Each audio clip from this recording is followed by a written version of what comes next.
It's the Monday Loop, mornings in the lab with Keith and friends, and you got a choice. You can hit that snooze button and be 9 minutes behind everybody else, or you can get your ass out of bed and start the day and get after those goals. Today, mornings in the lab with Keith and friends.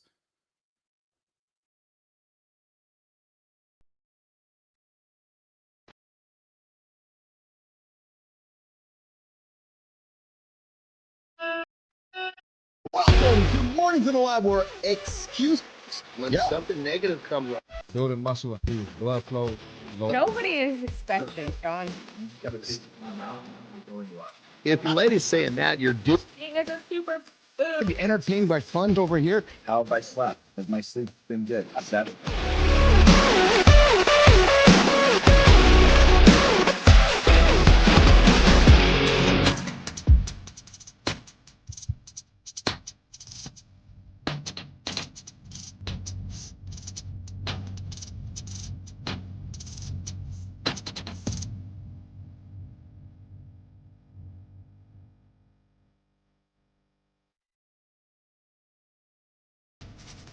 It's Monday, it's the morning loop. We got it. Good morning, Boston.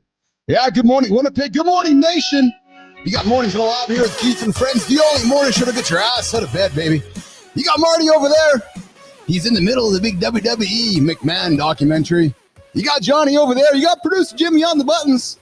And you got producer Walter. Well, we don't know what Walter's doing. Nah, we know what Walter's doing. Walter's hanging out in the Mornings in the Lab community. So if you see Walter wandering around the community, just give him a pat on the back and call him Tommy and welcome him into the lab. Hey, today we are talking about rise to action. Yeah, the day you can claim your goals. Hey, listen, why are you going to wait till January 1st like everybody else? All those resolutioners are all, yeah, well, wait, we'll start on Wednesday. We'll start on Thursday. No, a lot of people are going to wait until next Monday because it's like, oh, hey, January 1st is in the middle of the week. So I know how it's going to work, nation. You're all going to start you're all going to go to your party on New Year's Eve. You're all going to get up on New Year's Day and you say, oh, wait till Monday. So what we're suggesting you do is you might want to start your goals today. You might want to get your ass out of bed. Don't hit that snooze button. Get your ass going today, right now, and get ahead of everybody else. Because if you sit there and hit that snooze, you're going to be 9 minutes behind that other person who doesn't. So this morning, we are going to get into how to make the day you claim your goals at the bottom of the hour.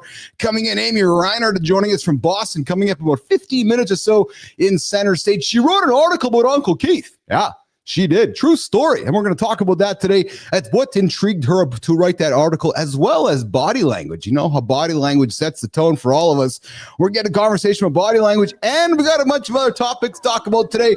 We might get into that viral heart attack hack that is surfacing across the internet. We all know you're watching it, and you're like, so listen, we talked about it here on the show before. Heart attacks happen more right now than any other time of the year, Christmas and holiday season. So we got a hack that you might want to pay attention to a little bit later on in the show. And listen, men, we're going to talk menopause today as well. Yep, true story.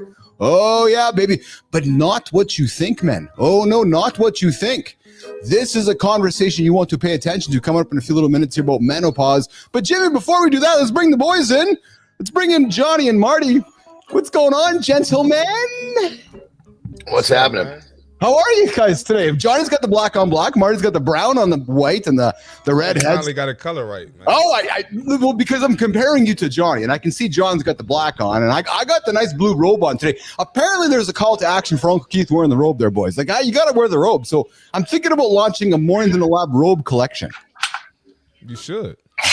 Should have been done that. What? No, I'm flashing with you, man. Hey, boys, we got Amy Reiner in the green room waiting for us. Looking forward to it, man. Yeah, apparently she's a Bostonian. You guys been to Boston before? Mm-hmm. Yeah, I went one time. And, Be careful because Boston might be listening. So what are we going to be saying about Boston? It was pretty cool. It was a college visit, so I didn't really get to visit the city like that, but it was cool. What's going on, Aaron? I see you there in the comments. You are funny looking. No, Aaron, you are funny looking. I know you are. I know you are, Aaron. Johnny, what brought you to Boston? I'm just sweating like a motherfucker today. Oh, by the way, nation, this is an R-rated experience, so we do drop bad words. So if you got kids, put the headphones in, walk them out of the room. Tell them that there's fines dropped for every time Keith says the F word or Johnny says the F word or whatever, but we do swear. Yeah, true story. I had a big fucking run today, a big bike ride. I'm just sweating. My body's still kind of getting my temperature down. But Johnny, What's that robe's designed to keep the heat in after the shower. Oh, is that what it is? That's it. It's warm, baby. It's warm. So Is I that went really to it? Boston. It was, I can't remember the year. I want to say it was 2014. It was actually, well, I've been there a bunch of times, but the time that's most I love memorable, I actually had a movie premiere there. I was in it Oh. was in a, I've been in a few movies, but of course they're offbeat, independence. Yes. And this was actually really cool because it was the first time that actually the girls were in it too, because it was during school. So I told them they either had to pay for childcare or they had to put them in as extras to keep them on the set, and that's what they did. So they found budget for the girls, eh? Yeah, it was cheaper for them to put them in as extras, and literally it was cheap. They actually had their own trailer where they did their homework and shit. It was pretty cool. And they loved it because all the catering. But anyway, that was where the premiere was, and they actually got to walk down the red carpet to see themselves in a movie, which was pretty cool, man. I was excited for that. Well, you guys know that I originate from Boston, right? Like, you know that the Wahlberg family, my relatives, like we're all from Boston, right? So, Marty, come on, right? So but all truth aside, I got a special place in my heart for Boston. Boston changed my life, boys, as you know. Maybe you don't know, but Marty knows the story. When I sold ICUC, Boston was the home of the head office that gave me the paperwork, Johnny, and said, "Hey, Keith, sign your name on the dotted line to change your life." So I did. Oh no, you ain't tell me that. It was in Boston. Yeah. So the company I bought us was headquartered in Boston. So I was I fortunate. thought it was in Vegas.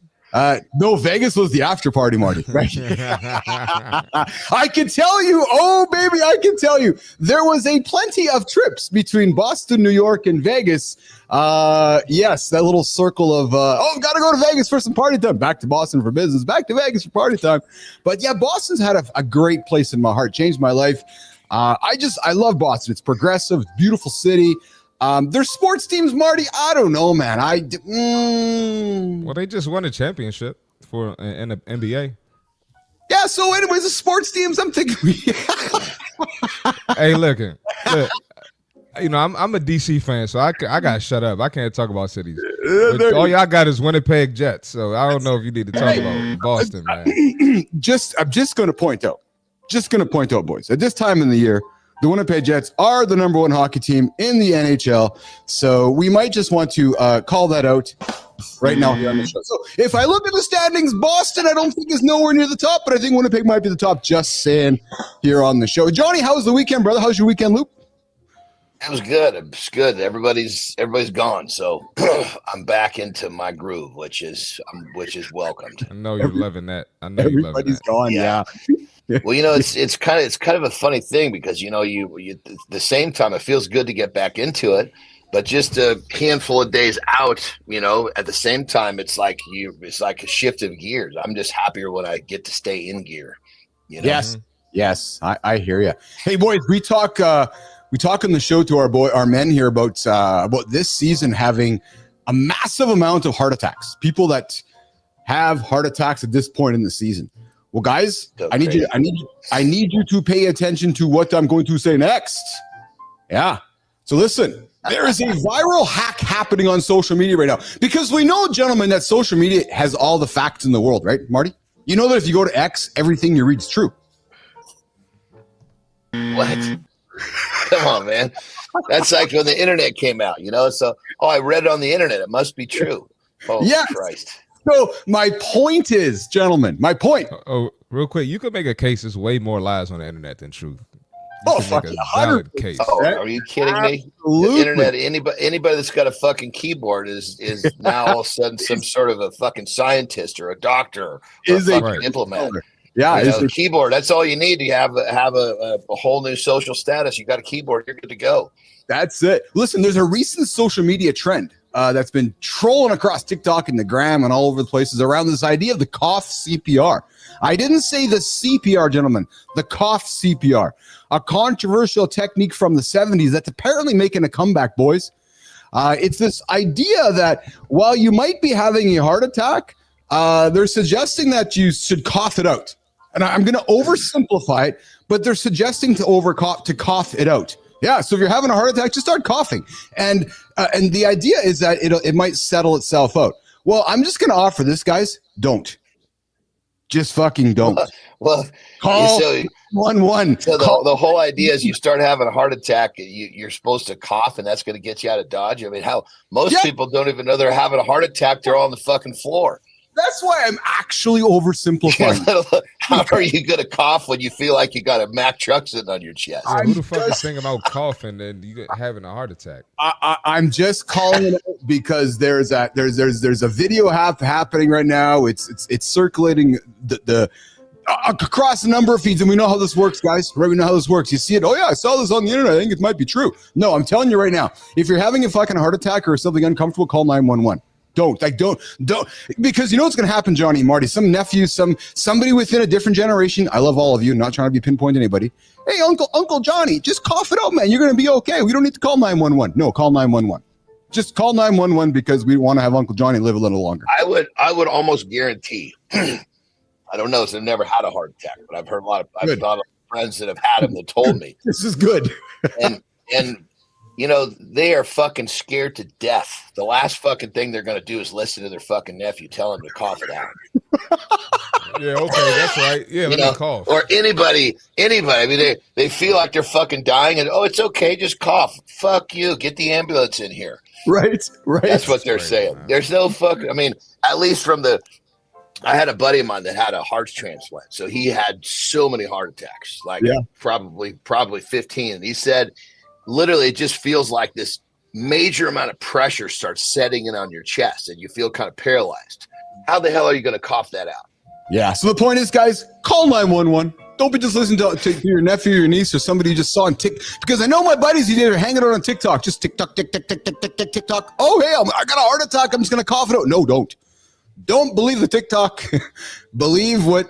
Just call 911. As simple as that. But here's the thing. Do you think that people really believe that shit? I do. Yeah. I do, Johnny. I do. That's why I'm having this conversation, pal, because I know you and I can, and Marty, we can still the 1%ers. We look at things a little bit odd. But it's like telling people, hey, cough out your heart attack. It's like saying, go to 7-Eleven, buy some fucking lottery tickets and become a millionaire. They're like, come on, this is so fucking thin. Hold on. You just have fucking wrecked my future. You're telling me I shouldn't go to the lottery store today to buy a lottery ticket? Johnny, that's the whole path. I don't even think there's such thing as a lottery store. It's called a mini mart or a fucking liquor store. Hey, somebody in California won $1.2 billion on the weekend, Johnny. Was it you and Terry? No, we don't do fucking lottery tickets for credit. I know. I mean, generally speaking, the people that are scratching lottery tickets are the ones that are not really focused on their future. Yeah. I went to 7-Eleven. I went to 7-Eleven the other day and somebody was in there like, let me get another ticket. 96 million, did you say? Yeah, let me get 2 more tickets. I'm like, oh my God. They're just blowing money on lottery tickets. It's fucking crazy. We should have a conversation with lottery tickets someday because that's just a funny industry, I'll tell you. Hey, what's going on there? Tedwards Evans, Marty McFly showed up and he said that he doesn't believe that a real person. No, he's real for sure. Yeah. Yeah, it's okay. Who's not a real person? Who's not a real person? Yeah, I think Ted might think that Marty's not a real person, even though he is. Man, I'm just my body. I look like AI. I look like you are AI Marty today. That's exactly what you are. Black AI. Black AI. He's not a real person. I love it. Jesus Christ. You're not the only black AI morning guy in the morning. The morning show with the black AI. Christopher Martin, aka C Marty Fit. Hey, coming up in a couple minutes, we got Amy Reiner join us from Boston. We're going to get to center stage, get to know Amy for a few minutes. But before we do that, boys, hey, I invite you to subscribe to Mornings in the Lab here on YouTube, LinkedIn, all over the place. We stream every single Monday to Friday, 8 o'clock Eastern time. The only reason we get out of bed is to help you guys get out of bed. That's what we do. We get up to get you guys out of bed because we know that if you hit the snooze button, you're 9 minutes behind. So don't do it. Let's rewind that a little bit. The only reason we get out of bed is so we can fucking crush our own days. Yes. We're just bringing you all along for the ride. I love that, Johnny. People are asking, so why are you doing this show over the holidays? I'm like, what do you fucking think? I'm not going to wake up? Like, I'm getting up anyway. So this is balance. I'm doing my shit. That's exactly. They got to balance. Speaking of balance, you balance between kicking ass and crushing. Yes. That's hey, come up balance between the accountability check-in's coming up in a minute. But before we do that, boys, I got something you guys got to hear me about. It's about menopause. And I know this is a men's show, but this topic is relevant to all of us. Big time. Andropause? Yeah, nope. This menopause. MEN. Menopause. Yeah. Okay. So, boys, I'm going to keep this real simple. Man. You got women you're working with these days that are working their way through life that might be approaching menopause. Embrace it. Don't not embrace it. Embrace it. Why do you want to embrace it? Because it has an effect on your business. Look at the stats. Yeah, 20% of your workforce is going to be affected. And you're going to have a 1.8 billion annual productivity loss due to menopause-related issues. So, guys, you got a choice. You can either accept it or you can make a big fucking deal about it. I don't know about you. I got daughters. Johnny's got daughters. Marty's going to have daughters. Embrace it. It happens. Right? So don't be going, oh, this woman here is not putting the time in. She's fucking calling in sick. And listen. It's called life. Embrace it. Move forward. And you can make some more cash if you embrace it. So there you go. The business case for menopause support is it's going to affect you if you don't embrace it, gentlemen. So we can maybe ask Amy about that coming up in a few moments. But guys, I'm telling you right now, you want to embrace this as you go through your business with those women you're working with inside of the house. Johnny, comments on the menopause conversation? I've always said I'm a woman trapped in a man's body, so I relate well to this. When women are going through their cycle, I get it, man. When they're going through menopause, I get it. Like I said, I'm just trapped in here. Listen, I don't know why we don't. I'll be frank. I wear my Apple Watch. Marty, I know how much you love the Apple Watch, and I know my lovely wife is going through is going through the emotions in life. And hey, you go with them. And listen, we all have our challenges, right? So I'm just telling you, gentlemen, you're working with the women. Don't fight what's happening in life. Embrace it because it's good for business. It's as simple as that. Hey, Jimmy. It's good for business. It's good for quality of life. It's good for happiness. We all just need to get along. That's exactly it, Johnny. Hey, boys, we're going to bring Amy in a minute. Let's get to the accountability check-in, Jimmy. Let's give people a reason to get their ass out of bed and tell people that, hey, what if I told you that? Here's something for you guys. Here's something to hang on to. I got something for you. What if I told you that their opinions over there don't matter? You're thinking, what? Yeah. What if they don't matter? What if I told you their opinions don't matter? Not even your mom's or your dad's. Here's the thing, people. People project. They project their criticism. It's about them. It's not about you. But let's keep it real. Sometimes you do care. So what do you do then? You check the source. Do they have skin in your game? Have they built what you're building? Would you trade places with them? If not, then their opinion, damn it, it's not worth your energy. Nah, not at all, actually. Test it against your goals. Does their input move you towards your goals and your mission? Or does it move you further away from it? Because listen, if their opinion doesn't, ignore it. If it does, use it and then adjust. Opinions, I'm telling you right now, nation, they don't do anything but build momentum. Action does. Make the move. Fuck up if you must, but tweak as you go, because here's the truth. You don't need permission to live your life. No. You need courage to live your life out loud. There you go. That's it. That's your accountability check-in for today. Roll over, get going. Don't stop. Get up, and get rolling. All right, Jimmy. I think we're going to bring in the rest of the crew, and we're going to bring in the stranger from Boston. Let's bring in Amy Reiner. What's going on, Amy Reiner? Am I saying your last name right, Amy Reiner?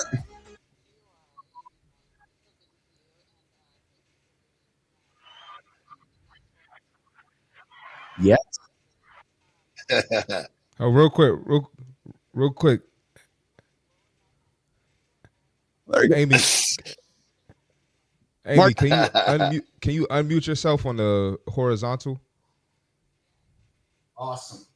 Yeah, we're good to go. Awesome. So while I'm wiping the hot sweat off my lovely brow here, we're going to get the conversation going. And Marty, I think I'm going to toss the big morning show question to you for our friend Amy. What are we going to ask Amy? So actually, hold on, boys. Hold on. Marty, John, I got to tell you guys something. So over the last couple of days, I've been chatting with Amy, and yesterday she calls me. She's like, so how are we going to do this tomorrow? I'm like, what do you mean, how are we going to do this tomorrow? So what do we do? I'm like, no, that's not how this works. This is my show with Marty and Johnny. So we actually set the stage. You show up and it's our show to have fun with. So no, it's not how does this work? But Marty, how does it work? How do we set the stage for our guest, Mr. C. Marty Fit? Well, first off, we kind of just, we don't have a plan. We just roll the dice and just go. But Love it. we ask Love it. we ask everyone on the show, what is your morning routine? So I actually wrote about that this morning, a story on LinkedIn. My morning routine for the last couple of decades starts with two things, even though the phases have changed, but two things, music and movement. And those two things are non-negotiable. So I think that They that's go kind of the together. vibe that we have going here as well, which is one of the reasons that I was so compelled to write a story about Uncle Keith. Yeah, Uncle Keith. Yeah, music and movement. Johnny, hey, Amy, you don't know this, but Johnny gets out of bed, jumps on the rebounder. Like Wow. like little like mini, like Love little, it. yeah. So he puts music in his head, his own music, and he jumps up and down, bum bum bum bum bum bum bum Just bum. jump for a song. That's it. Get a song I'm digging and just jump for a song. Next thing you know, my blood is pumping. I'm feeling good. My brain is awake, and everything else, everything becomes much more clear, much faster when I do that. There you go. Hey, I get that. speaking of music and movement, did you guys know that Jolt Cola is making a comeback? Yeah, the 80s are on the way back, so Jolt's making a comeback as well, Amy. Just a little bit of vintage news for us to lean into this morning. But Amy, the morning routine that you talk about, non-negotiable. What time does it start every single day? So these days I get up around 5, a little bit before 5. I don't need an alarm, so it's kind of like my brain, my body knows what to do, regardless of how much sleep I've had or when I went to bed. I have a dog, a really athletic dog who needs a lot of activity. So we usually do an hour or two outside. And I have the space and time to kind of do that in my life right now. So I'm pretty lucky that way. What kind of dog is he? She is a Catabula. Excuse me. Yeah, Forgive me. so she's really independent, which I love. I've grown to love. She's wild. So we get along really well. Nice. So you're up for a 5. You do your non-negotiables. You get the music in. You get the movement going. You feed the dog. You go for a walk with the dog. And then when does the day start for Amy? Like when does the day start? So I like I said, I have the time and the space right now, which is awesome. I do run my own business. Yes. I do a lot of writing. But I kind of take the full morning to be about me if I can. Yes. And I'm a little bit selfish in that, or self-led in that. Yes. And then in the afternoons, I'll do the calls, I'll do the meetings, all that kind of stuff. And then a lot of what I do these days involves being out in Boston, and a lot of things going on in the evening, which is, a ton of fun. It doesn't feel like work at all. So what is the business? So my business is connecting people, ideas, business opportunities across Boston, nonprofit, for-profit. And it's relatively new, and it's going gangbusters already. So I feel like I've kind of tapped into what I'm meant to do. Yeah. Nice. Very so nice. You stumbled upon the old morning show, and you did a little bit of snooping around. You're like, oh, what's going on here? I see this dude with some bad head, bad hair, crazy robe, goofy expression. All that. Yeah. Right? Profile banner. You're like, I'm going to do some digging. And then you decided to write a story. And you published the story on Saturday. Got a little bit of you got an interesting response from it, and now we're talking. So I'm intrigued. I know Marty and Johnny is intrigued by what drove your intrigue about our mission here on Mornings in the Lab with Keith and Friends. Yeah. So we, like I said, we kind of bumped into each other on LinkedIn, and I was intrigued by sort of the who you're talking to, what you're talking about, and how you're talking about it. Yeah. And that sort of led me to the story. What did you find? So when you and I spoke, we've spoken a couple times here off air before we got on the show here today. So repeat to myself, John and Marty, about what you found so intriguing about what we're talking about. Because to me and John and Marty, we just talk about like our lives. Like this is normal for us. Like talking about erectile dysfunction, or talking about, the morning wood, or talking about life expectancy work. So our wives all live longer, and Marty's future wife lives longer, which means we have to have sex with them. Right. So all these things we talk about is just normal for us. Yet to you, you're like, who are these guys, and why are they having these conversations? And this is odd, because you look at myself, John and Marty, you're thinking this guy in a fucking robe with a goofy hat on. You got Johnny sucking on a cigar at 2:00 in the morning, and they're having conversations about their feelings. Right. Well, that's kind of it. And I would say I am a self-described advocate for women. I believe very strongly in all the things, right? Yes. Um, but at the same time, I feel like women can have those conversations, and we do have those conversations, and there are a lot going on, right? And I think it might be different for men. Um, I think it takes a lot more for men, especially with this sort of idea of what I'll call performative masculinity, which is, Mm. winning these days, um, to be truly vulnerable in a way that you are. And that to me is I think just an awesome way to model true masculinity. So kudos to you for that. The Yeah. what you're talking about also is I mean that's some deep stuff. Like that gets to things that really I think shake and rattle men in ways that maybe they're not fully prepared to admit openly 5 mornings a week live on LinkedIn. So I think that's pretty awesome. It certainly has caused it certainly has created curiosity and created discussion. There's no question about it. People don't know what we are going to talk about on a day-to-day basis, and the rule for me, and I know I speak for Johnny and Marty, is there isn't a topic we won't talk about. Right, I love that. Because from our point of view, we like to think we represent the half of the 1%ers, and we believe our role is to help those men who want to have conversations like we are having, to perhaps give them the confidence to have that conversation, to put themselves on the table, to invite some vulnerability, and to frankly embrace failure, right, Johnny? Because what do we talk about? Failure, right? Failure has to come first before you have anything, hey, Johnny? Yeah, I mean, failure and unapologetically being ourselves and really not giving a shit about what people say, unless those people are the ones we love. Yes. Right, right. Yeah. And if I can add too, I think that, Keith, if you want to double your ratings overnight, just start bashing women, right? You'll do that. That shit sells. But you're not doing that. And that's also very consistent with Yeah, I was going to with say, what I I don't know if love. I could Lift I don't know up, if I could right? continue if that became the focus. Exactly. And I love that. So you Me gotta you neither. gotta lift up, right? And not tear down. And that's where conversations like we're having today, and oh my God, we're going to talk about menopause. I mean, awesome, kind of. But you become a broker of conversations between men and women, where right now it can feel like things are very divided. But we're all kind of having a human experience. So let's kind of bring people together and lift up and sort of start those conversations. And that's what I find so fascinating about what you're doing.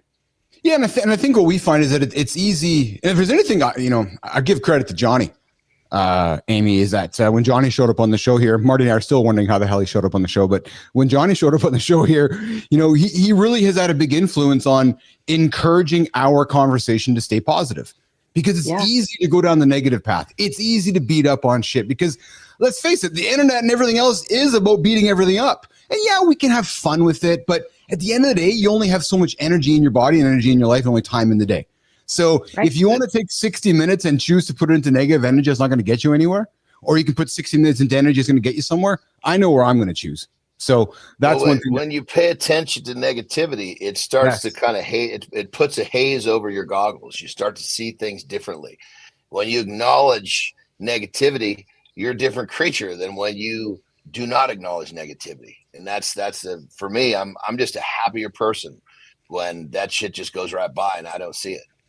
Yeah. And it's easy to get caught up in it, right? We all wake up every single day and get onto the platforms, you get onto X, get onto LinkedIn, get onto Threads, and it's easy to get sucked into places you don't want to get to. So our hope is you find your way here, you get a dose of reality, you get a dose of some fun, you get a dose of some ridiculous humor, and you keep your day going, right? So and yeah, we're gonna toss some opinions in here from time to time, but the whole goal is to bring conversations together and bring men and women together to help them achieve their biggest goals. And we do that at the bottom of the hour. Marty, I just want to add one thing.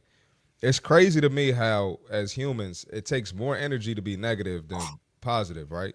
yes, But the negativity is what sells, and that's what draws people. So it's like you're using more energy to be negative, and that's what that's what sells. That's what people are more attracted to. That never made sense to me. So well, and what's funny, Marty, to play off you there is that I think of this often too, and when I kind of just pause and go, there's humans that wake up every single day, Johnny and Marty, that wake up and they sit down at their computer with their whole purpose to fuck you up, Marty. I'm gonna put spam into Marty's world just to mess his head up, right? And that's their whole purpose. And that's just bizarre to me, right? Some guy's waking up in Romania or Poland or down the street in Winnipeg. He's going, okay, I'm going to spend the next 10 hours of my day creating content to fuck up John Anderson's mind. Like, what? That's just bizarre. It's a little bit of a split there, because yes, that negativity takes it drains you, but it's also far more difficult to step on the side of positivity. Oh man, yes. It's real easy to just grab a hold of the latest bullshit and the latest gossip and just run with it. Because absolutely. What it does, it distracts a person from the shit that they need to handle with themselves. Yes. So go on the positive side of life. Now all of a sudden you're starting to look around and you're like, okay, what do I need to do for me? Well, fuck, a lot of times those things are a bitch.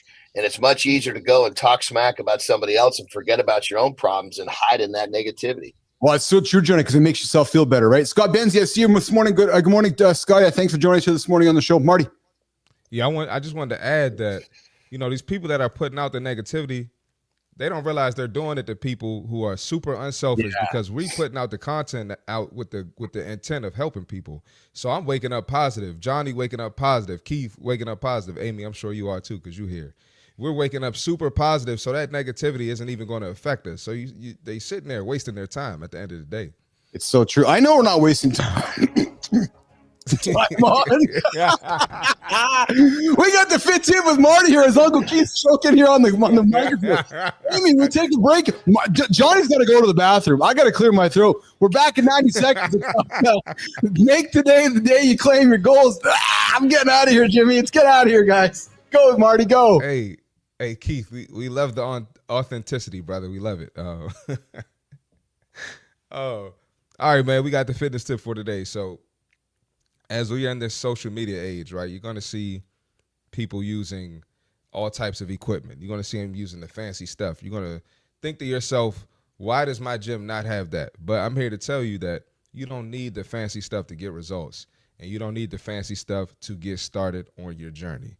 Right. So don't let someone, a cool fitness influencer, myself, or, maybe Johnny, if we're using a machine or something you don't have access to, your gym doesn't have it. Don't let that sit there and throw you off your goals. Don't think that you can't reach the better version of you or the best version of yourself because you don't have that certain equipment. Work with what you got. Right. So if I'm doing chest day and all I got is the traditional bench and the traditional bench press, I don't have an incline, I don't have a chest fly, I don't have the fancy stuff, that's totally fine. That's totally okay. If you just got a set of dumbbells, that's totally fine. You can still get that work in. You might not have a Stairmaster, but you have a treadmill and you have all of outdoors to do your cardio. You might even have a bike.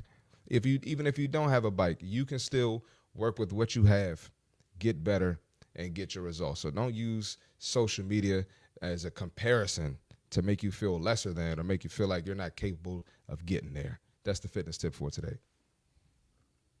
Keith Scott is throat cleared. Thanks, Marty. Good morning, brother. And so I love your message there. It's funny, right? Because everybody wants the nice fancy equipment, right? And then you go look at John. You look in John's garage. He's like, "Fuck, man! I got a big 400-pound round stone that I pick up that some guy made for me down the road. There's no fancy." My gym, I basically got a squat rack. I've got a deadlift platform. I got a pull-up bar, and I got dumbbells. That's what you got. That's all you need. That's all you need. Somebody came up to me the other day like, "Yeah, we don't have the hip thrust machine." I'm like, okay, do something else. Oh, but we forgot. We do need the bidet though, Amy. If you're working on deep cheek work like John Anderson does, you need the bidet, and we'll get into that conversation in future shows. But here's the thing: once you experience the bidet, it's really hard to go back. I mean, think about it. Let's just if somehow a piece of dog shit got wiped on the back of your hand. Are you just going to take a piece of toilet paper and wipe it off and go about your day? Hell no. You're going to get some water on there. You're going to scrub that son of a bitch. Well, what is different about your asshole? Yeah. How you know people don't scrub their asshole, Johnny? Yeah. Well, because there's, generally speaking, people take a dump, they wipe it with a piece of paper, they pull up their pants and keep going with that stank ass. I swear to God, man, it's so difficult now for me to take a dump in a place where there's no bidet. I used to be able to shit anywhere. Hell, I could shit on the side of the road if I had to. Now, man, I'm going to hold that thing till I get to a bidet. This is the only morning show that helps you get your ass out of bed and clean your ass after you go for a shit. Yo, use the bidet. Where did you find this guy, man? I know. Hey, I think it's time for us to have our friend David Sowers in the lab here in the next couple of weeks because we got to catch up on how Mr. Shitter is the best, man. Yes, yeah. Amy, we have a guest who's been on the show a couple times here. Actually, I sent David a text on the weekend here trying to get him into the exchange here, Marty. But David Sowers, Amy, has the greatest outdoor restroom business in America. It's like royal luxury. He pulled like this outdoor event, and he's got these wonderful silver stream trailers where you can sit down in a nice, comfortable environment and go for a dump. Right? Because as he was growing up with his daughter, he's like, why can't I take my kid to a nice, clean outdoor restroom facility? Kind of like an experience more than a right? Exactly. Good morning, Fontana. I see you there, Fontana. Good morning, Scott Benson as well. Good to see you there, guys. So listen, let's get into this right now. Let's get into the big topic today, the deep dive. Make today the day to claim your goals because we know this nation. We know this for a fact. And you guys heard me talking about in the monologue here. There's a lot of people that are looking at the calendar this week, Marty and John, going, oh, fuck yeah. New Year's Eve's in the middle of the week. New Year's Day is going to be on Wednesday. That means I can start my goals on Monday. Next Monday.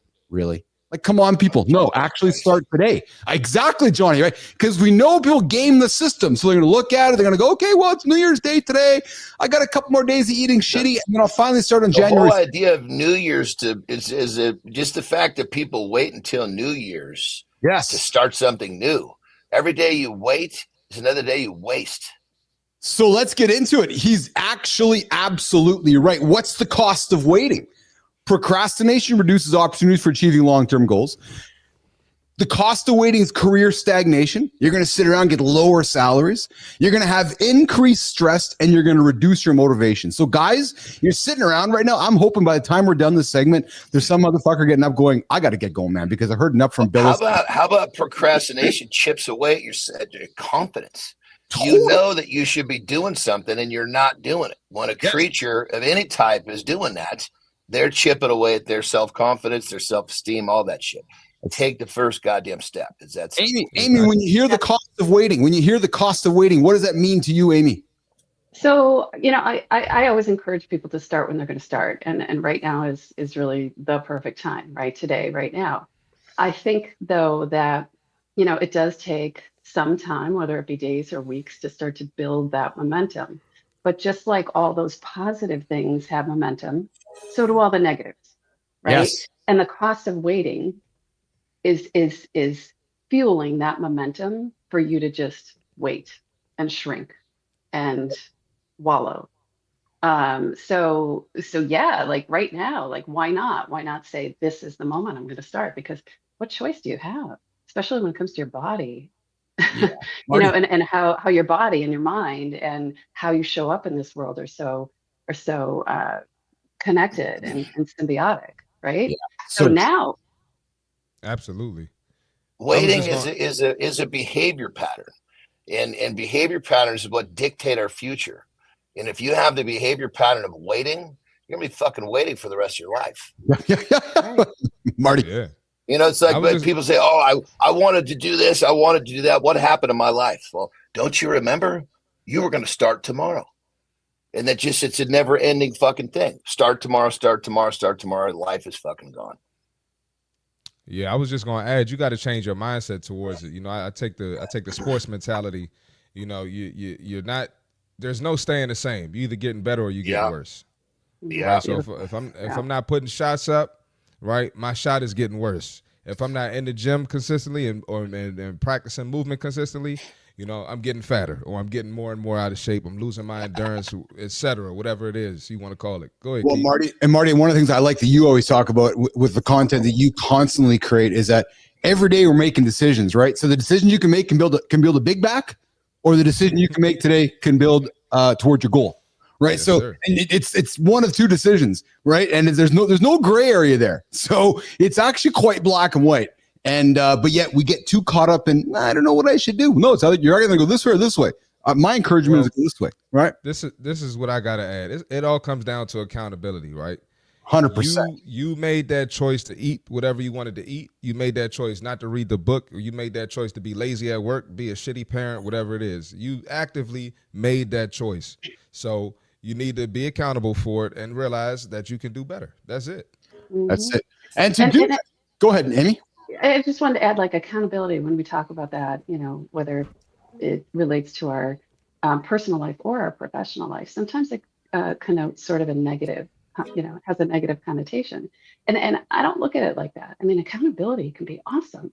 Be accountable. Be accountable for yourself and show up. And that's kind of a different way of reframing it. But one that sort of challenges and maybe inspires you instead of makes you feel like I got to be accountable, right? Amy, why do you think accountability is portrayed negatively? Why do you think folks get caught up at I got to be fucking accountable? It's not really. I don't like it. Why do you think that is, Amy? Because it's being a grown up, right? And who wants to be difficult. It's fucking difficult. Being accountable is difficult. Being a grown up. Oh,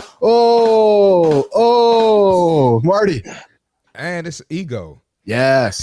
People think they're above making a mistake. Like you think your shit don't stink. You think you can't make a mistake. You think you can't be wrong. At the end of the day, we're human. And if you are wrong, it's okay. But people act like it's the end of the world to be wrong. And it's just you're 35, you're 40, you're 45. Yes, you're wrong. You made a lot of mistakes in your life. It's okay, bro. Come on. Exactly.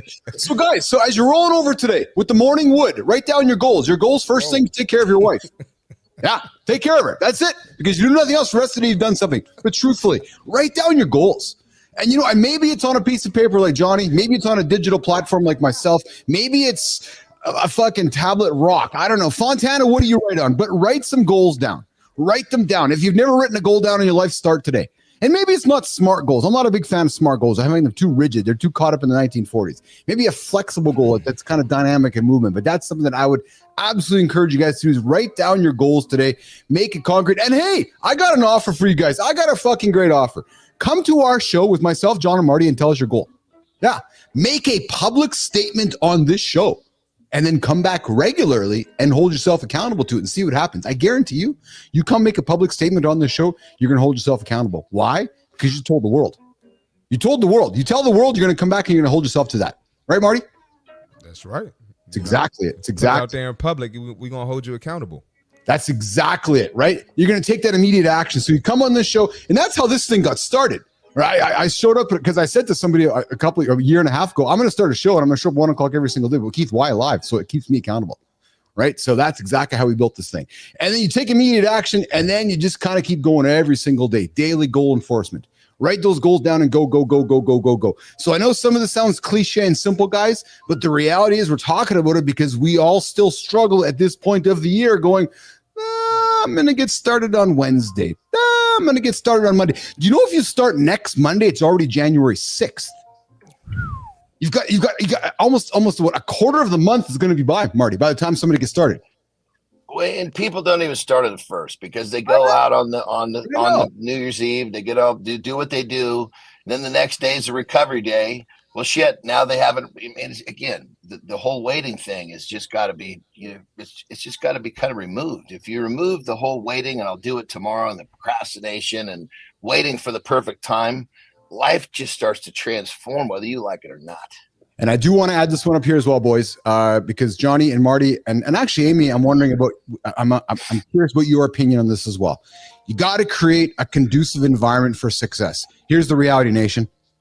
If you're deciding to go on a journey yourself, young man, and your wife is not, or your wife is not supportive of it, probably not going to work. So you need to have a situation where your wife, your partner, your kids, you're all doing the same thing, or you're talking about how you can achieve your goals. Because if you're all about, I'm going to go eat protein,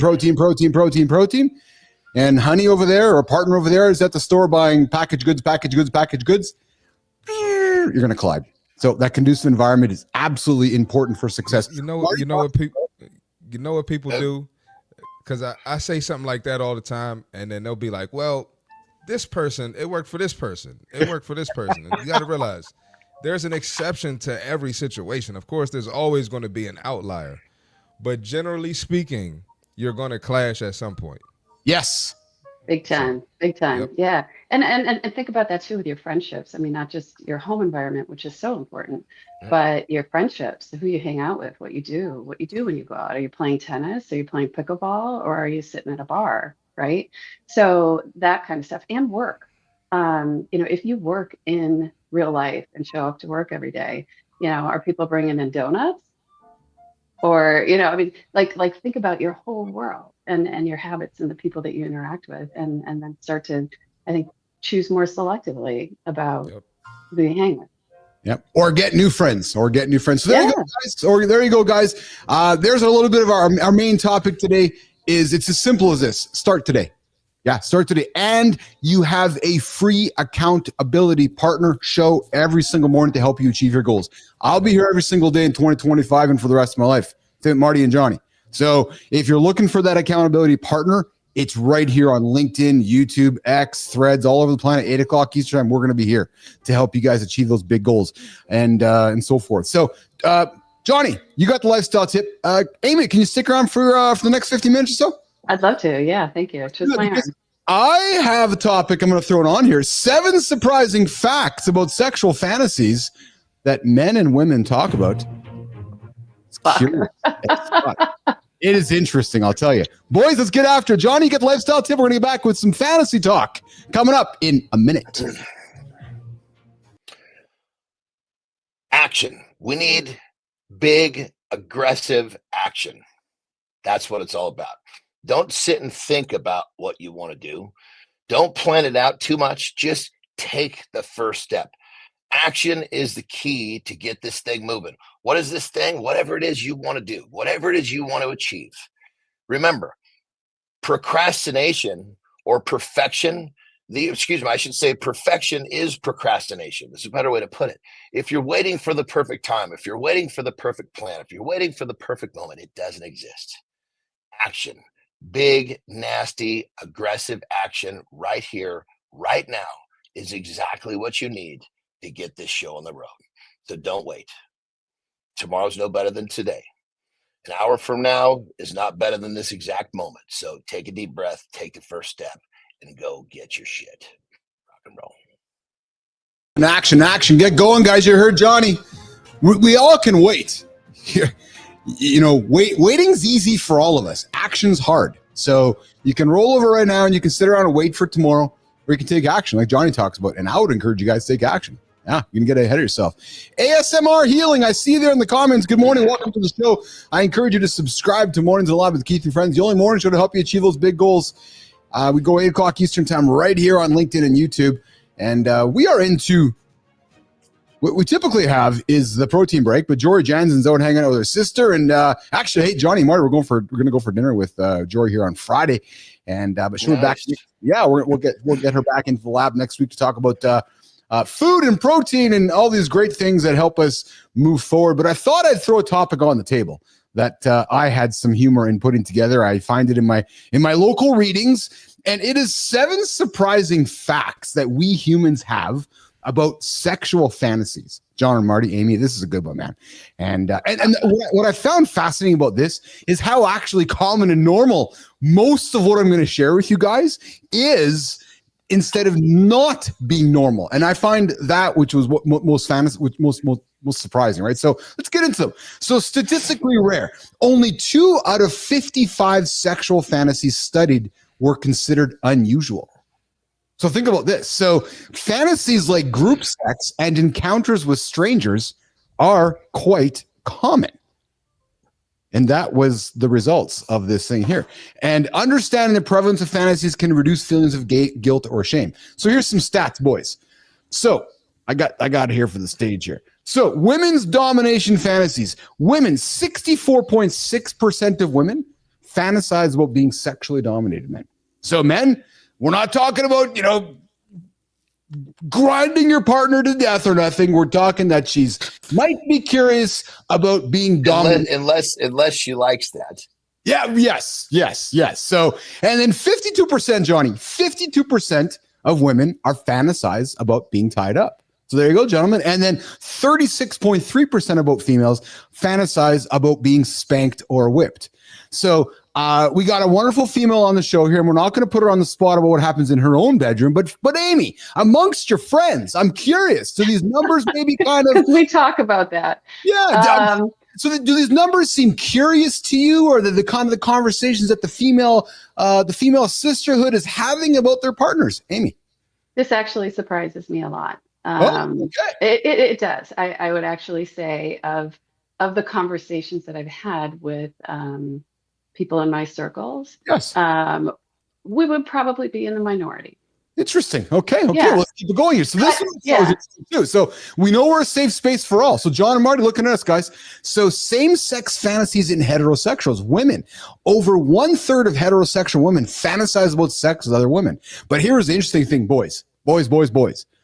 About 25% of heterosexual men fantasize about giving oral sex to another man, while 20% fantasize about having sex with another man. So in reality, John and Marty, when there's 4 guys on our show, statistics would suggest one of us is considering performing oral sex on the other. And that is what science stats is.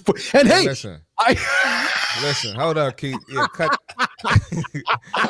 I want everybody to be happy and do what they do. So there's 4 of us on here. It ain't this guy. Go look at Johnny or Keith or the guest. It ain't this guy. What's so funny to me is you were so quick to say it's not me. That's what I find interesting. Look, we're gonna set the boundary right there. It ain't me. Listen, I definitely have never had a fantasy about slobbing a knob. I'll tell you that, but I wasn't quick to say it's not me. So just to set it up here. So I found the story and dug into it. I ran it through some Perplexity and some Chat GPT, and I looked at all the sources. Like, okay, we're talking about it today on the show. And I'm thinking, Jesus, Murphy, man, one out of 4 men are thinking about performing fellatio on their buddy. I don't believe that number. I think that's inflated. We got Gio Maria coming in. Seems right to me with the numbers. Then I got my lovely, I love my Lauren. I wonder if that's a demographic thing because my peer group certainly aligns with these stats. So Amy, I think what Lauren's referring to is around the domination, bondage, spanking topic here. So Lauren's got a few years. So here's the thing: if they're fantasizing about it, does that mean it's never happened? Or has it happened and they fantasize about doing it again? Or perhaps it's a bit of both, Johnny, right? Or it could be a little bit of both, right? Which is it's happened. But I hope it's the fact that that's happened and they're fantasizing about it happening again, because a lot of these statistics have shown that people are very sexually non-liberated. We want people to be more liberated with sex. We want people that, and I think it comes down to confidence. Like I said before, if you're concerned about what someone's going to think about you, if you're concerned about, it's just fucking realize that not everybody is going to like you and it's okay. And, if your sexual partner tells you something, hey, I don't want that to happen. They're not saying I don't like you. They're saying that's not my preference. Well, and what I like about it, Johnny, is that, and what I love about this show coming to life is that, especially because we're the same age, Amy, John and I are the same age, as we keep getting older, and there's nothing not like we all got penises, we all got vaginas. Let's fucking talk about them. We all have sex, right? We like so, and if we can get this conversation on the table instead of off the table, let's have it, right? And hey, listen, if sex is a big part of our show, which is it is, because we're trying to get guys to have more sex with their wives, right? And we're let's just do that, right? Fantasy versus reality. Sexual fantasies are products of our imagination. Fantasies don't always align with real life desires, and many fantasies are never intended to be acted upon. So there's that reality, guys, where there's a fantasy, but there's a reality. You can have both, obviously having great conversations with your partner. And then one of the things that I thought was interesting too was, if I go to this last slide here, which is reasons for sexual fantasies, which was 79.5, almost 80% fantasize to experience arousal. 69, almost 70% explore different sexual experiences, and almost 60% fantasize, Marty, to meet unfulfilled sexual needs. So I thought this was, and hey, listen, we talk about it, right? Sex is normal. Fantasizing is normal. Amy. Yes. Thoughts on the reasons for sexual fantasies, comments? I think everything that you just outlined here is normal, right? And I applaud the conversation and sort of putting that out there so that people can get more comfortable with who they are and sort of the thoughts that go through their brain. I do think it's interesting what Lauren said. I think it was Lauren about demographics and maybe sort of thinking about where you are in your life, whether these statistics apply to you or not. I think there might be something to that too, because who you are as a young person, maybe in your 20s and 30s, when it comes to sex, is a very different thing than who you are in your 40s or 50s or beyond. And people do still have sex beyond. So I think that having this kind of conversation and just putting it out there, not only among men, but among women and men is a really healthy thing.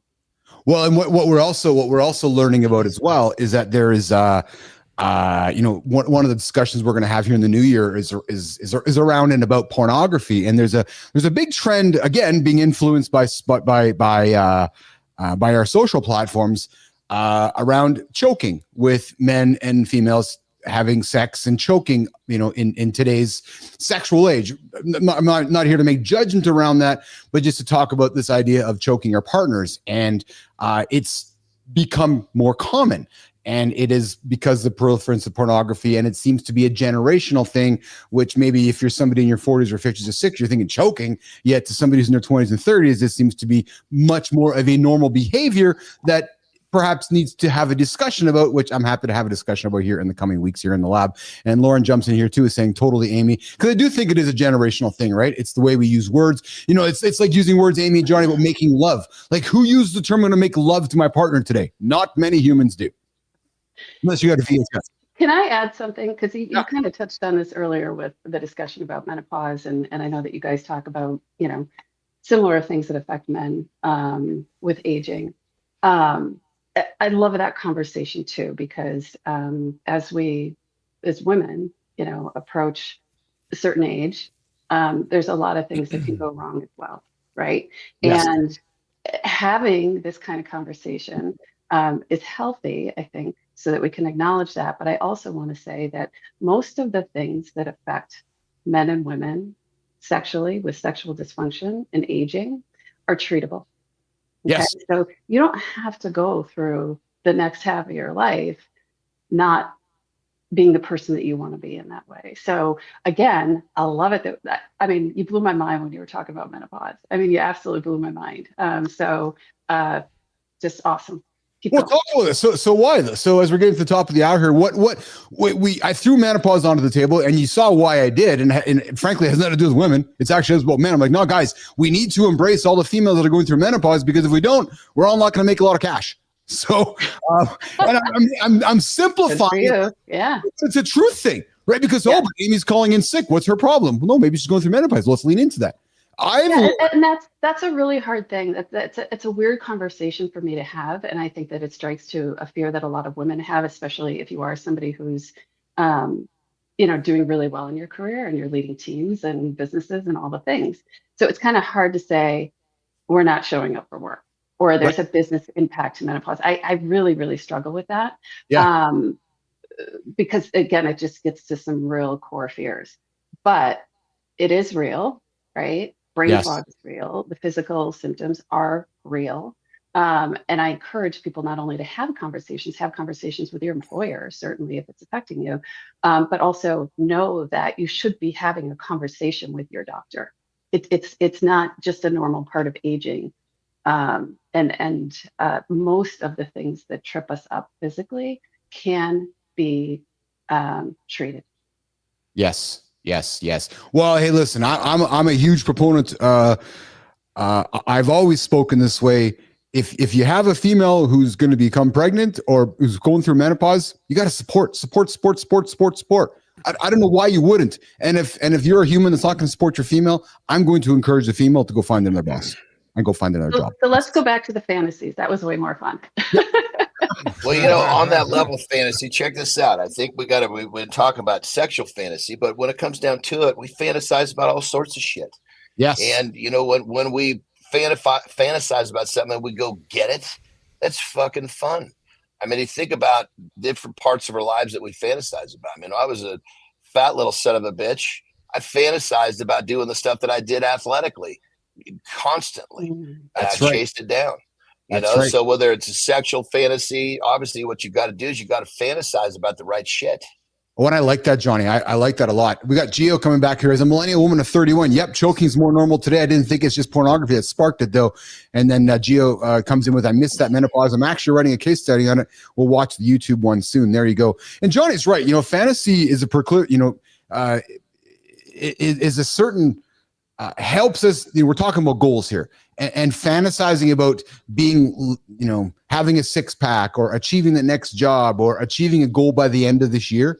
What a great place to start, but with a fantasy in your brain. Right, guys? So, all right, listen. Amy, you made it through the hour of Mornings in the Lab. So this is the time where we get into the second hour of the show. Marty's got to rock and roll. Marty's got some obligations to get to. And Johnny, I know we're kind of on holiday mode here this week. We're in that 60, 75, 90-minute mode here. Johnny, you rock and roll you out of here, or are you sticking around for a few minutes here yet as well?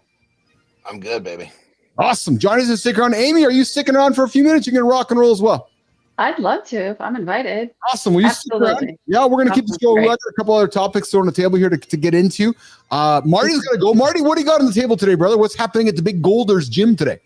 Let's see, man. I don't know. I might walk into some shit from the weekend. A couple weeks ago, somebody slashed a boxing bag, and I had to deal with that. So we'll see what's going on, man. Good times, eh? Maybe I'll have a story for you tomorrow. There you go. Johnny probably been through all the bullshit. So every time I tell a story, Johnny's like, "Yeah, I had that happen at the gym, at my gym." So well, you see, my gym was it was a little boutique. It was $350 a month for a membership. So people coming in there weren't looking to do.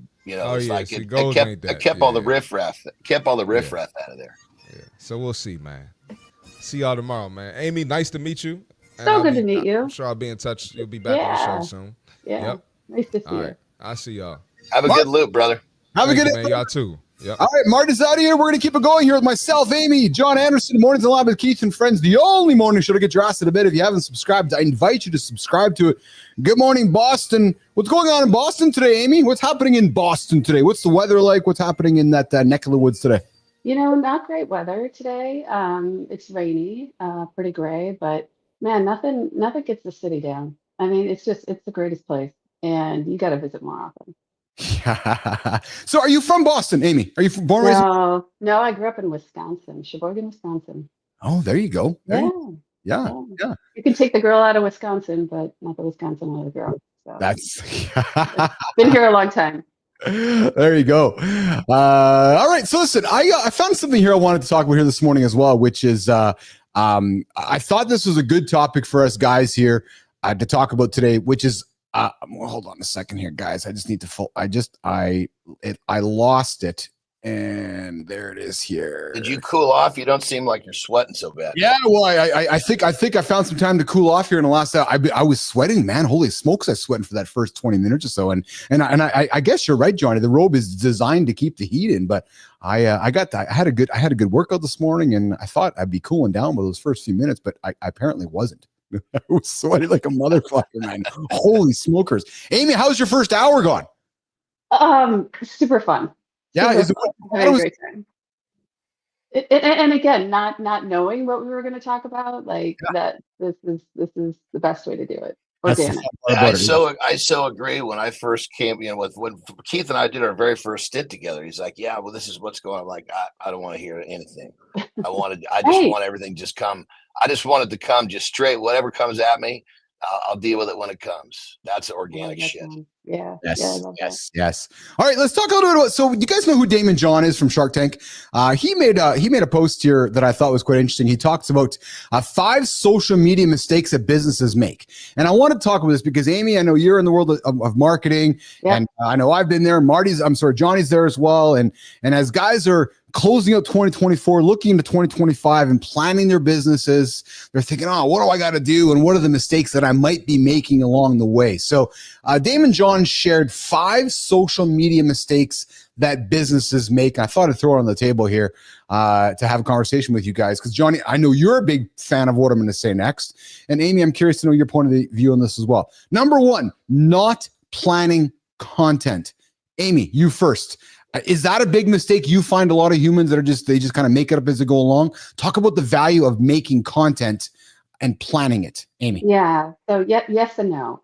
So my background is in marketing, and I spent years as a chief marketing officer and ran social media teams. So I'd love to talk about social media. Yeah. So I will say that there's a lot of thought, consideration, and planning and energy and time that goes into creating content for businesses, and businesses that do it well will take the time to do that. Johnny. I will say, if I may, I will say that if you are a personal brand, sometimes being more organic and more authentic and less planned is a benefit. So that's why I say yes and no. Yes.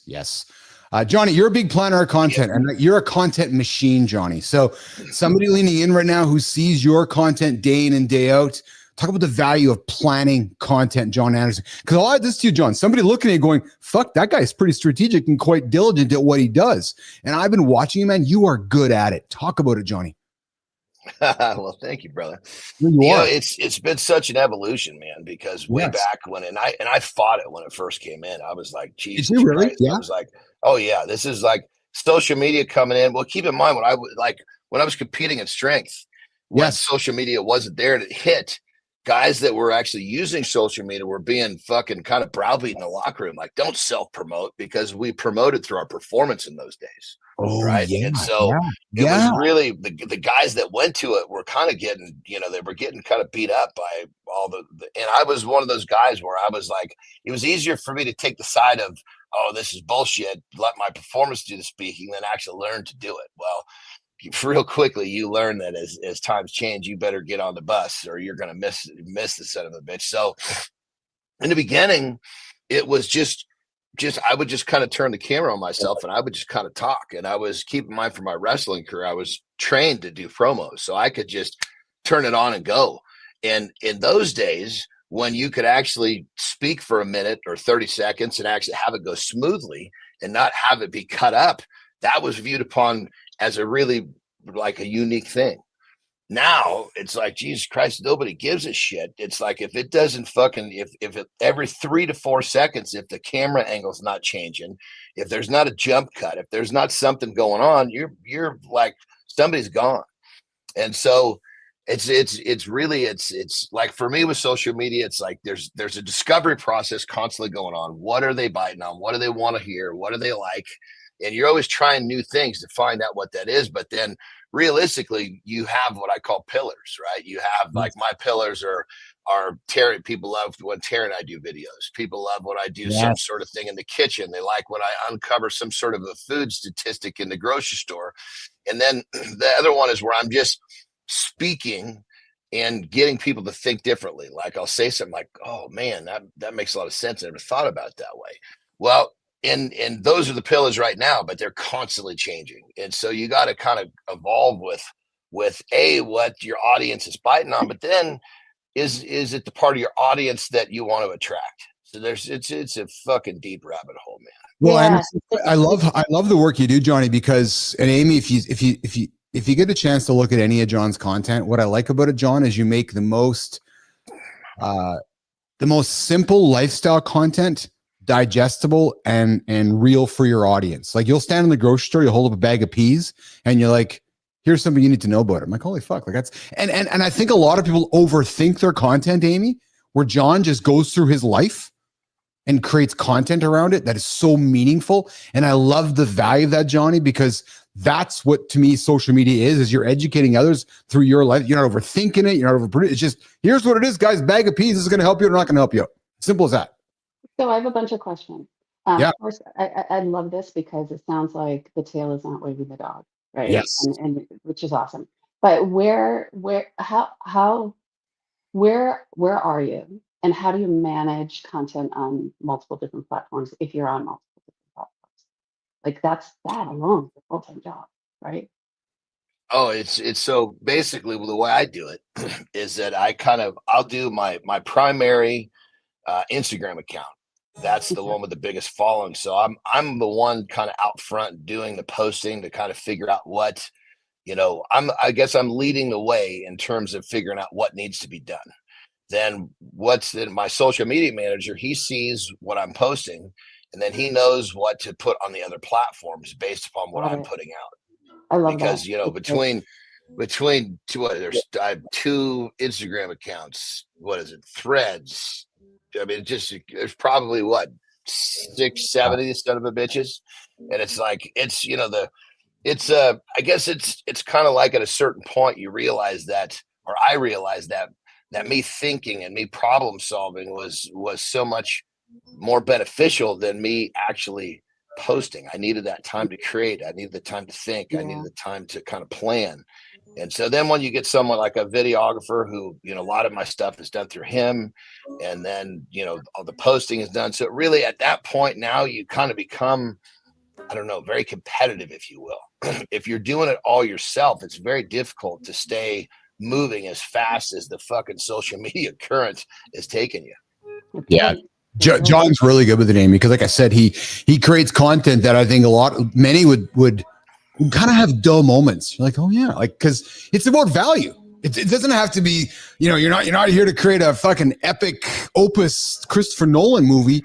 You're about creating value. And you look at John's content, there's always value behind it. And I applaud him for that, because he doesn't overthink it and he creates some good stuff. The next thing Damon Jane talks about, guys, is being consistent, right? Again, the hardest thing we all have in life. Baby. Exactly. Well, that's my jam too, right? Which is being consistent. That's why I put together the Exchange, Amy, a product for humans that are like, fuck, I don't have time to make video. Well, hey, show up with me. Show up with Johnny. We'll sit down. We'll create some content together, and you can chop it up and put it out in your platform. So being consistent is the hardest thing, but we've got that nailed. Johnny, talk about that. It has been at least a decade since I've missed a day of posting.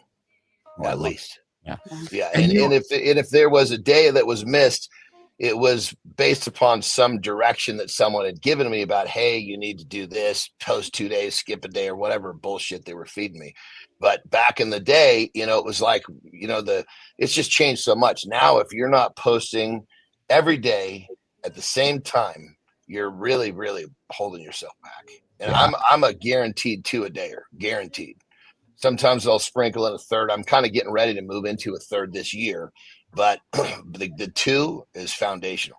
It's going to be every day between 8 and 9 in the morning and between 6 and 7 at night, period. And I agree, Amy, I agree with Johnny, is that, and one thing you'll hear often on this show, especially myself, Marty, and Johnny, is that I love that he said competitive, because if John's not, there's some other guy that's going to. And this is not the social media world of the 10 years ago. This is a world of, you're not doing it, somebody else is. And I can't wrap my head around people that are like, no, well, my content is sitting on the shelf. What the fuck, man? We create 2 hours of content every single day. Let's get it out there. Because if you don't, somebody else can get it there. And the thing about that too is a lot of times, like I've done this so many times where I've created content, and for whatever reason, it didn't go out. Maybe I had some new stuff that was a little hotter, and I've gone back in my archives and I've found stuff like, holy shit, I never posted this. Yeah. And it's like you create this, and I have folders, right? And so I have the raw folder, I have the edited folder.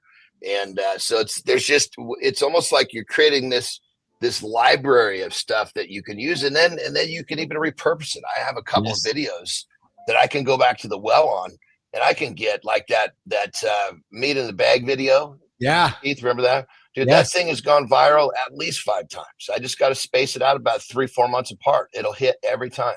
That's brilliant. All right, let's keep going here. Hold on. Can I just add one thing? I'm an interrupter, right? We talked about that. Keep rolling. Okay. Rock, just jump in. Just jump in. Don't even ask. Just say, yeah. That's it. Don't worry, I will. I love that, because we have micro moments to communicate with people, right? And get their attention for just a little bit of time. So staying top of mind by posting regularly is really important. But also, forget about the audience for a second. Let's talk about the algorithm. The algorithm is not going to favor you.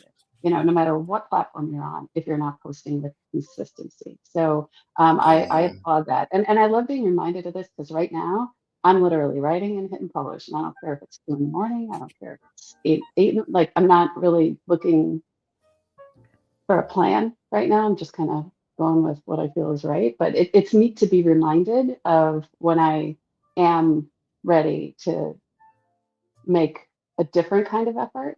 That these things have worked for you, John. So that's awesome. I love on that real quick on that level. I mean, I just want to say, I mean, I have my rhythm for sure, my morning and evening, but I want to make sure, and I totally go with this as well. If I have a video with the right message, it doesn't fucking matter when you post it. Bingo. And it's exactly what I want to lean into. I love, oh baby, I fucking love when people talk about the algorithm.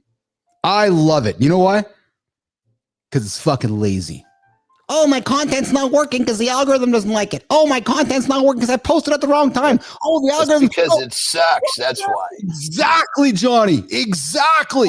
I got an idea. The algorithm just feeds it out to a handful of people to see if they think it sucks. If they think it sucks, you're shut down.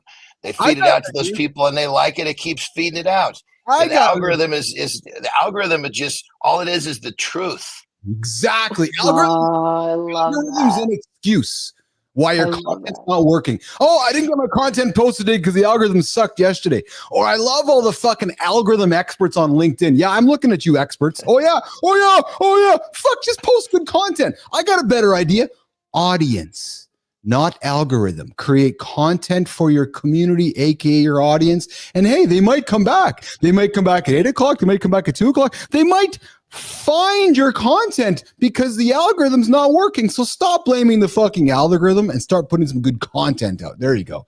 Well, let's just get rid of the word algorithm. Let's just use the word blame. Stop fucking blaming. I love it. To me, the algorithm is like why is like the snooze button, brother. And I know you and I are drinking the same coffee in this one. It's like, oh, I didn't hit my goal today because I hit the fucking snooze button. There you go. Blame yourself. All right, content. Here's another thing John's really good at. Sorry, Johnny, I'm all about blowing smoke up your ass right now. Content is sunshine, not smoke. Content is about you and not the solution. John does a really good job creating content for his audience.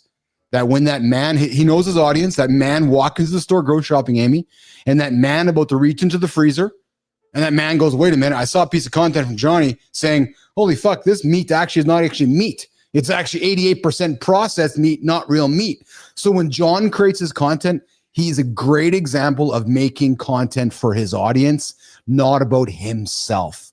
And that is what I think a lot of people make mistakes on. Amy. I got some advice a couple of weeks ago from somebody who has a really big following in this area and is a bit of an influencer and is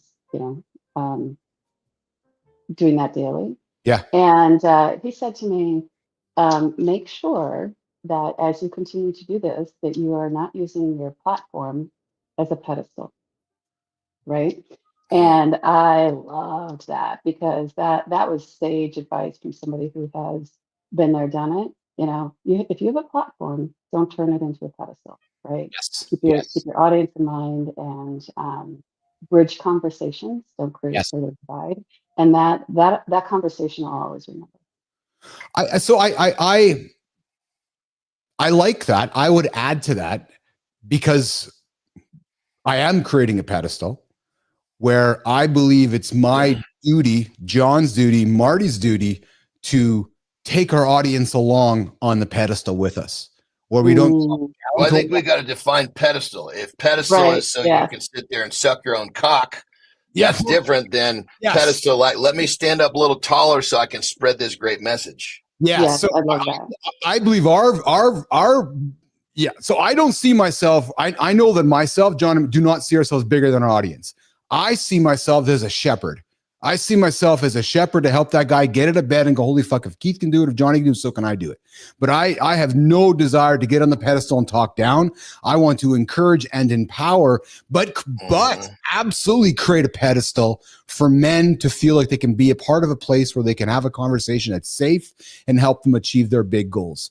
So I think there's a balance there because I'm proud of the platform we're building for men to be a part of, but certainly not a place to talk down or create shame, Amy. Right? So, and when you're on that pedestal and you don't when you're on the pedestal and you're acting in a way that is helpful, like the fact that but I don't acknowledge negativity. That's why I was so big on that when I came to this show. Yeah. So when you're on it, if you want to call it a pedestal and you're spreading a good message and you're leading by example, that's the type of pedestal that people appreciate. Yeah. Versus you're on a pedestal and you're look at me, look what I got.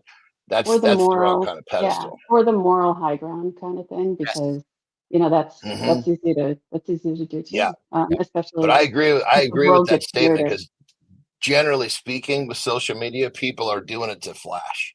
And a lot of times, and nowadays, unfortunately, you get guys that will, they'll flash to the point where, other people are following, thinking that's their life. And I don't mean following social media. I mean following their message.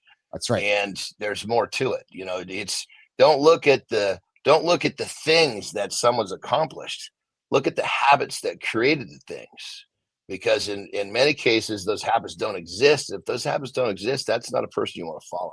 Yeah. Well, and I forgot what I was going to say. Anyways, the next. He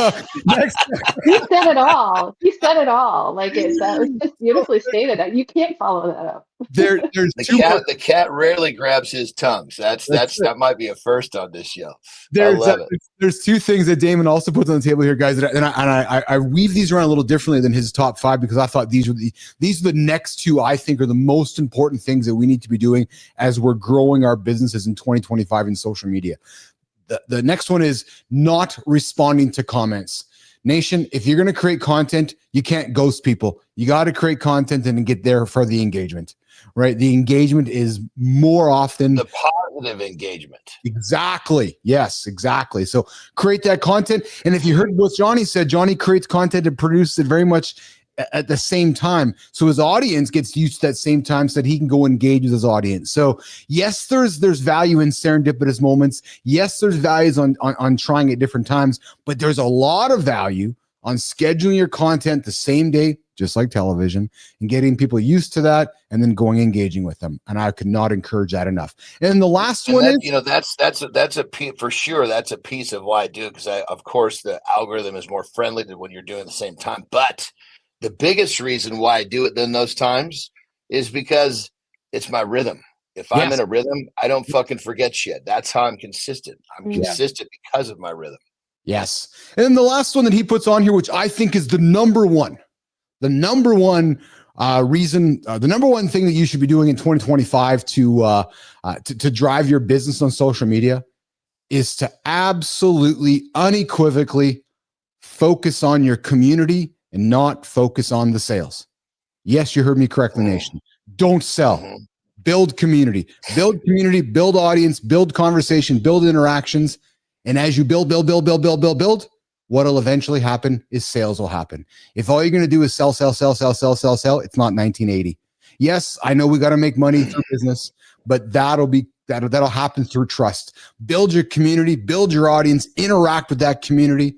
And then over time, you keep delivering that same message, right, Johnny? Like how many times you put that hamburger in a plastic bag in front of somebody before the guy finally says, fuck, I need some help, right? And that's just what it comes down to, right? Build that community through content. And when your audience is ready, they're going to knock on your door to buy from you. Amy, Johnny. I totally agree. I mean, think of like this: people show up. At least the way I look at it for my stuff is that people show up to learn, to grab something helpful, to be motivated. If they're showing up and they're getting sold all the time, it really waters down the fact that they're going to show up and have a positive impact every time they show up. Yes, Mm-hmm. yes. And also this is something that I wanted to point out to you earlier, Keith, is the way that we communicate and how things have changed, not only in the last couple of decades, but certainly the last couple of years. There are fewer and fewer in real life opportunities to engage people as we move to formats like this. But that said, there are still ways to engage. There are still ways to look people in the eyes, right? And have real conversations. And that's what I think people are responding to when you talk about community through social media. That's what they're looking for. They want to be a part of something again, right? So that to me, like community, when we talk about that engagement, it's a little deeper than that, right? It's really getting to that human need to want to be a part of something. Yeah, it's so true. It's absolutely true. All right, so listen. There's the sound effect, Jimmy. You know what that means, Jimmy? I didn't prompt Jimmy on what's happening next. Producer Jimmy, you know what we're going to do next, brother? We're going to move to the community corner, to the creator spotlight. Yep, we are. We're going to wrap this up. We're going to wrap up the baby here in the next 5 minutes. It's this point we like to do. Amy, we got the community corner where we take somebody who's doing some great work on the LinkedIn platform and we surprise them. You familiar with it? No. Yeah. So we take a human being. Hold on, before we get into that, you really stretch me out here for my piss break. You know, I know we only got a few minutes left, but I'm starting to fucking wiggle here. So you go, and then I'm gonna fill Amy in on what's happening. Right, you go. Yeah. Come back. All right. So Amy, so Amy, one of the things we've done on the show here is we create breaks for John to go for a piss. I love it. Every 13, 14 minutes, John's like, I got to go for a piss. So I knew that's treatable. That's treatable. Yeah, I knew I was stretching this out to get Johnny hanging on here. And so Jimmy and I always laugh. He's like, Keith, John's got to go for a piss. I'm like, no, we're going to keep stretching out. We're going to keep massaging his prostate, right? So Johnny's off for a piss, and he'll be back here in a minute. But while he's doing that, we're going to segue into the community corner, the creator spotlight. Yeah. And Jimmy, we're going to have some fun with this one, brother. Woo, baby, we're going to have some fun with this one. All right, so this human being came across my radar here last week or so. Yeah, they've guided national brands through consumer-driven strategies. Yeah, they tell stories, mostly true. Oh, no. They tell stories about people, mostly women, sometimes men, in a beautiful, complicated way that provides intersection. She writes about the unspoken way that people avoid sex, religion, politics, sports, and she writes about Boston, her city. So if you really want to know who we're going to celebrate today for the Mornings in the Lab Creator Spotlight, she's actually sitting on stage with us today. We're going to surprise. This is a first. Yes, Mornings in the Lab with Keith and Friends. Our new friend, Amy Reiner, is going to be celebrated on the lab here this morning. Lab, Keith and Friends. Amy, it is a first. Absolutely. We usually surprise. Thank you, Lauren, baby. Yes, she's like, well played. We usually take somebody who does not have any idea. And I had a note from Jimmy this morning going, hey, who are we celebrating today in the lab? And I'm like, we're going to celebrate Amy. He's like, but she's on the show. I'm like, I know. That's going to be the fun about it. So Amy Reiner is our creator spotlight today on Mornings in the Lab. And, I met Amy about a week and a half ago. She saw something we posted about looking for some female fun to have on the show and to be part of our conversation. And that she wrote a story about me this weekend about what we're doing here in the lab. So I thought I'd, in return, shine the light on the great work she's doing. And I cannot encourage you enough to follow Amy Reiner. She creates great content, great conversations that cause you to ask yourself. She wrote a great piece here about I Am King. And I love this one, Amy. It was really great. And in less than 20 seconds, what was I Am King about? Well, I Am King is a song by Florence and the Machine. And yes. If you put on your headphones, turn this up really loud, I guarantee you there's no way that you can't start moving, right? And you can't, you're going to start feeling things, right? And it's sort of my experience with that song and getting up and dancing and sort of freaking out my family the way that I do these days. Yes. But it's about feeling powerful and sometimes faking it until you make it and sort of letting your body take you places, wherever those places are. And that's what that story is about, King. And what I liked about it too, Amy, is you talked about body language in this one too, and how we judge others through body language, right? And often, I look at my friend John here. I know for a fact when John will walk into a room, people will judge him based on the way he looks or on his body language. And what struck me from your article was on how we as humans quickly judge somebody based on body language. The moment I do this, Amy, cross my arms and sit back, you're thinking I'm closed off. Yet for you, it's suggesting you're in a relaxed, leaning in state. So I thought when I read this article, I thoroughly enjoyed it because it really made me think about how we approach body language. And I teased it at the beginning of the show here. So, Nation, I would invite you to check out Amy Reiner. She writes some great content. It's provocative. It's thoughtful. And there's a lot going on in it. And she's very vulnerable, Johnny. She talks about plastic surgery. She talks about IUDs. She talks about just relationships. She talks about life. John, she talks about the stuff that others aren't talking about, which is what I took a lot of joy out of having her on the show here today, because I know it's kind of the stuff that we like to talk about too, which is the stuff that others aren't talking about. So, Nation, I encourage you, go check out Amy Reiner, Mornings in the Lab with Keith and Friends. She's in Boston. She's a storyteller. She's a board advisor. She's a woman's advocate, and she's a chief marketing officer. Amy, there you go. You know, what I love is really honored. When you're unapologetically yourself and when you've accepted who you are, you can talk about whatever the fuck you want. Yes. Almost. Yeah. Yes. I think you're right. Yeah. And I think, Amy, that's Johnny, what a great way to wrap up towards the ending here, because as we started this off, and as Amy's, you and I are kind of getting to know each other the last few days, you know, you're like, Keith, I really admire that you guys can talk about everything, but yet as a female, there's some things that I really can't, or I got to be sensitive around talking about. But as we wrap up our 90 minutes together, what did you take from your 90 minutes here today? And just this idea of, and as you leave here and go to your friends and talk to your male friends and female friends, is this the safe space that you, oh my God, yeah, that you thought it was going to be, and that you considered it to be, you'd send others to come hang out with myself and John and Marty? Oh my God, yes. So last night I posted something on LinkedIn and basically said, this involves a lot of trust, right? You've showed some trust in me, and yes, I was trusting you coming today, you know, kind of walking blind, not knowing how it was going to go. You know, and kind of, you and I have talked a little bit about being female with a male audience and sort of what that means in terms of vulnerability and kind of the things that you guys discussed. So this is wild. This is really wild. I applaud everything that you're doing. I applaud the conversations that you're bridging. Again, blew my mind sort of at the beginning of the show. So yeah, I'd love to come back. I'd love to come back. This was incredible. Thank awesome. you. We got Lauren coming in saying, love how you're right, Amy. It makes me feel like I'm listening to you speak. Great storytelling. I agree with Lauren there as well. And then we got Johnny. We got Scott Benzie coming here in the comments as well. Johnny, I know you'll love this one. Scotty says, you all do this very well, meaning you and me, Johnny. Marty, sorry, brother, you're not here right now. And Scotty's saying, you talk to us and not down to us. I appreciate it, and it got me moving, right? Which is great. So, Scotty, I appreciate you tuning into the show. And listen, Amy, myself and Johnny are very grateful. Humans have a lot of time and a lot of choices where they put their time. So those that decide to hang out with myself and John and Marty every single day, we get nothing full of gratitude for that. So on behalf of Amy Reiner, John Anderson, C. Marty Fit, producer Jimmy, Walter in the community, Lauren, love you, baby. Who else we got here? We got Gio Maria joining us in the comments. We got Scott Benzos joining in the comments. Digi's joining us in the comments. Amy, final words from you before we say goodbye?